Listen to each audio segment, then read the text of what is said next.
This video is a clarification about or further discussion about the submission needed for the first workshop that we had for the interaction design. It is expected that the instruction based on although I provided a video, but I think the instruction for the submission will include three major phases, which covers the first three phases of the double diamond of design. So first output list, then phase two is output list, and the third phase three is drawing. So the first requirement would pertains to the first phase of the double-sided design.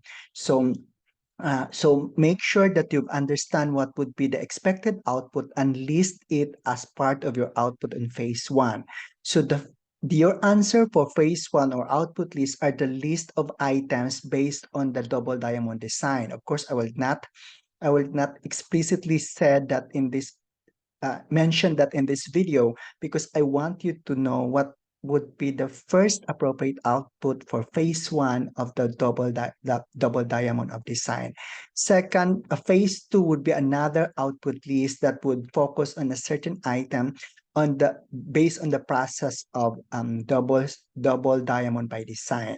So I am expecting you to have a list again of course, based on the process, you know already what would be the list of output. And the third one is a drawing. That means you will draw. So I don't need you to have something like an interface or a website type. You can have a short drawing of what would the product or service look like, and what would be the interaction that needs to be done on that particular design.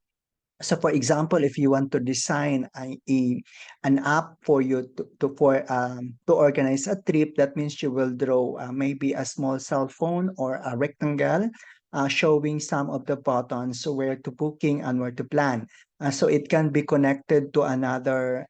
You can draw an arrow from one button and another interface will be displayed. It can be up to maximum maybe of 5 interfaces that you can show what your products look like and what looks like, and it can also be one simple product that will explain some of the functionalities that you have or that is expected of the product in guiding you in organizing a trip.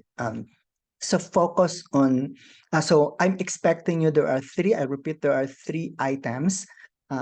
The first list, the second list, and the third is a drawing. So I'm expecting a drawing from you. Another way, if you have difficult, if you are, it's difficult for you to draw, you can also use existing object and place it. You can just copy paste some of the items that you want to imagine how it look like. I would like you to be imaginative, although it's not always have a good points, but of course your classmate would be rating also for this. So after your submission, the second phase would be the assessment. I will give you another few days or a week again to read the output of your classmate and rate again based on your perception how the design would be good for you, or how did you understand the design. Is it good in following especially if you're following the double diamond of design. So I hope that it's already clear for you as of now. The major output that would be check number for phase one. So maybe after your submission, I'll give my initial output, my initial comment as part of as an introduction of your assessment. Second is another output list, or actually a general list of based on the double diamond of design or the process of um, developing interaction designs. And the third is a drawing. So I think it's already clear that there are three items that must be checked. And after you submit this one, a grading will follow, a peer review. That means you will critique or grade the work of your classmates before I will grade it as a final grade, as a final part of graded requirements of the course. I hope it's understood, and you can always comment if you want to ask more question or clarification, or you can see me face to face for consultation.